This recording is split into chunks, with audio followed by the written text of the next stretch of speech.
Hello every one, എന്റെ പേര് doctor Krishnapriya, consultant dermatologist, Trivandrum. ഇന്ന് നമുക്ക് ലൂപ്പസ് എന്ന രോഗത്തെക്കുറിച്ച് അറിയാം. 2004 മുതൽ വേൾഡ് ലൂപ്പസ് ഫെഡറേഷൻ മെയ് 10 ലോക ലൂപ്പസ് ദിനമായി ആചരിക്കുന്നു. ബേസിക്കലി ഇതൊരു അവയർനെസ് ക്രിയേഷന് വേണ്ടിയിട്ടാണ് ഇങ്ങനെ ആചരിക്കുന്നത്. So what is lupus? Lupus എന്ന രോഗം എന്താണ്? ലൂപ്പസ് അല്ലെങ്കിൽ സിസ്റ്റമിക് ലൂപ്പസ് എറിത്തിമെറ്റോസിസ് ഒരു ഓട്ടോ ഇമ്മ്യൂൺ ഡിസീസ് ആണ്. ഓട്ടോ ഇമ്മ്യൂൺ എന്ന് വെച്ചാൽ നമ്മുടെ എതിർപ്പ് ശക്തി നമുക്കെതിരെ ആക്ട് ചെയ്യുന്നു. അത് മൂലമുണ്ടാവുന്ന പല സിംറ്റംസും എല്ലാമാണ് ഈ ഡിസീസിന്റെ പ്രസന്റേഷൻ. സോ ഈ ഡിസീസ് ആർക്കൊക്കെയാണ് ബാധിക്കപ്പെടുന്നത്? പൊതുവെ സ്ത്രീകളിലാണ് കാണപ്പെടുന്നത്, എസ്പെഷ്യലി റീപ്രൊഡക്റ്റീവ് ഏജ് ഗ്രൂപ്പ്, അതായത് 15 തൊട്ട് 45 വയസ്സ് വരെയുള്ള സ്ത്രീകൾക്കാണ് ഇത് കൂടുതലും കാണുന്നത്. പീഡിയാട്രിക് ആൻഡ് എൽഡർലി പോപ്പുലേഷനിലും കാണാറുണ്ട്, but more of female predominance. ഇനി എന്താണ് ലൂപ്പസ് എന്ന രോഗത്തിന്റെ symptoms? Systemic lupus erythematosus multiple സിസ്റ്റത്തിനെ ബാധിക്കുന്നതിനാൽ മൾട്ടിപ്പിൾ സിംറ്റംസോടാണ് പ്രസന്റ് ചെയ്യുന്നത്. ഫോർ എക്സാമ്പിൾ, അകാരണമായിട്ടുള്ള ക്ഷീണം, വിട്ടുവിട്ടു വരുന്ന പനി, സന്ധിവേദന, ആർത്രൈറ്റിസ്. ചർമ്മത്തിന്റെ കാര്യത്തിലാണെങ്കിൽ നമുക്ക് ചിത്രശലഭത്തിന്റെ ആകൃതിയിൽ വരുന്ന മാലാർ റാഷ് എന്ന് നമ്മൾ പറയും. ചീക്സിലും നോസിലൊക്കെ ബാധിക്കപ്പെടുന്ന റാഷ്. ഈ റാഷുകൾ സൂര്യപ്രകാശം ഏൽക്കുമ്പോൾ രൂക്ഷമാകാറുമുണ്ട്. പിന്നെ നമ്മൾ വ്രണങ്ങൾ കാണാറുണ്ട്, അതായത് വായിലും മൂക്കിന്റെ അകത്തും വ്രണങ്ങൾ കാണാൻ സാധ്യതയുണ്ട്. നൗ വേറെ സിംറ്റംസ് എന്തുവെന്ന് വെച്ചാൽ, ഹെയറിൽ നമുക്ക് ഒന്നെങ്കിൽ വട്ടത്തിൽ വരുന്ന മുടി കൊഴിച്ചിൽ, അല്ലെങ്കിൽ മുടി നടുക്കുന്ന പൊട്ടി പൊട്ടി വീഴാൻ, അതായത് ലൂപ്പസ് ഹെയർ ഫിനോമിന കാണാനും പറ്റും ഈ രോഗത്തില്. ബാക്കി സിസ്റ്റംസിൽ ഏതൊക്കെയാ ബാധിക്കുന്ന വെച്ചാൽ, ഹാർട്ടിൽ ബാധിക്കാം, ലങ്സിൽ ബാധിക്കാം, പിന്നെ കിഡ്നീസിൽ ബാധിക്കാം. ഇവിടെയെല്ലാം നീർക്കട്ടി വന്നിട്ട്, അതായത് സിംറ്റംസ്, ഫോർ എക്സാമ്പിൾ ഹാർട്ടിലാണെങ്കിൽ ചെസ്റ്റ് പെയിൻ, ബ്രീതിങ് ഡിഫിക്കൽട്ടി, ലങ്സിലാണെങ്കിൽ സിമിലർലി ബ്രീതിങ് ഡിഫിക്കൽട്ടി, കിഡ്നീസിൽ കിഡ്നിയുടെ മെംബ്രെയിനെ ബാധിച്ച് പ്രോട്ടീൻ ലോസ് ഉണ്ടാവാൻ സാധ്യതയുണ്ട്. സോ യൂറിനൊക്കെ പോകുമ്പോൾ പത പോലെ നമ്മൾ കാണാറുണ്ട്.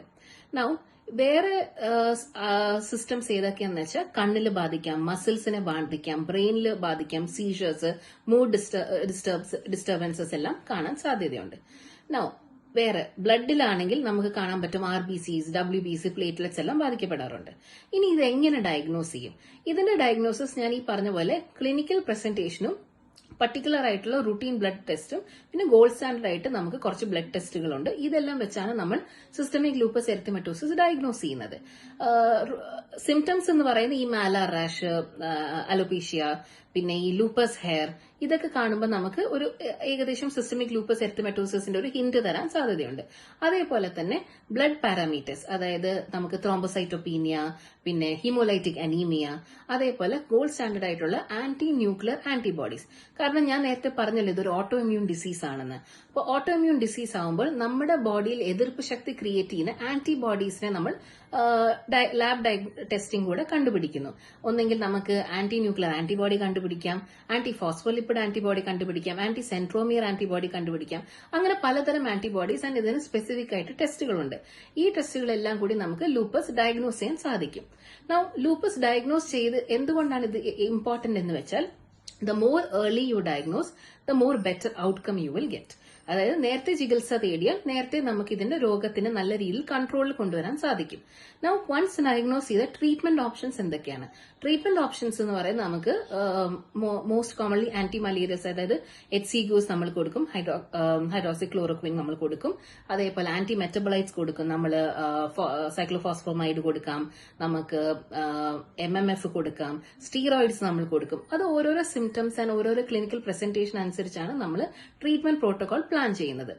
ആദ്യം നമ്മൾ ഇനിഷ്യൽ സ്റ്റേജിൽ നമ്മൾ ഹെവി ആയിട്ട് നമ്മൾ ട്രീറ്റ്മെന്റ് ചെയ്ത് രോഗത്തെ കൺട്രോൾ ചെയ്ത് കഴിഞ്ഞാൽ മെയിന്റനൻസ് ആയിട്ട് കുറച്ച് ടാബ്ലറ്റ്സ് നമ്മൾ കൊടുക്കണം. കാരണം ഇതൊരു ദീർഘകാലം നീണ്ടു നിൽക്കുന്ന ഒരു ക്രോണിക് ഡിസീസ് ആയതിനാൽ നമ്മൾ ഇതിന്റെ ട്രീറ്റ്മെന്റ് പ്രൊലോങ്ഡ് ആയിട്ടും പിന്നെ ഇത് ഇൻ കൺട്രോൾ വെക്കാനായിട്ട് ട്രീറ്റ്മെന്റ് ഓപ്ഷൻസ് ആയ ബയോളജിക്കൽസും സിസ്റ്റമിക് ലൂപ്പസ് എറിത്തിമെറ്റോസിസിന് അവൈലബിൾ ആണ്, like rituximab. That also can be seen as A treatment option.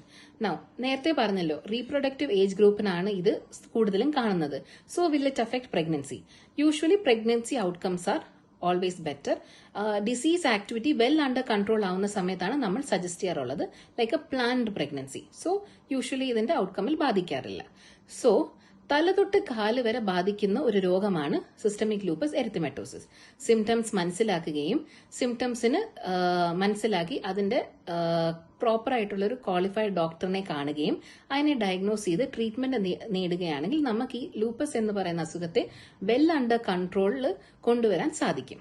Thank you.